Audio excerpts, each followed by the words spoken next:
انس بن مالک سے روایت ہے کہ ان کی نانی ملیکہ نے رسول اللہ صلی اللہ علیہ وسلم کو کھانا تیار کر کے کھانے کے لیے بلایا۔ آپ نے کھانے کے بعد فرمایا کہ آؤ تمہیں نماز پڑھا دوں۔ انس رضی اللہ تعالی عنہ نے کہا کہ میں نے اپنے گھر سے ایک بوریا اٹھایا جو کثرت استعمال سے کالا ہو گیا تھا۔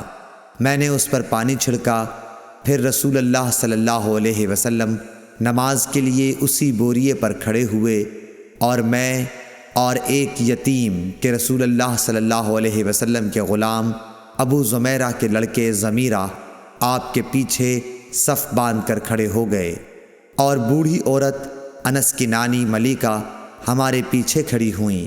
پھر رسول اللہ صلی اللہ علیہ وسلم نے ہمیں 2 رکعت نماز پڑھائی اور واپس گھر تشریف لے گئے۔ صحیح بخاری حدیث نمبر 380۔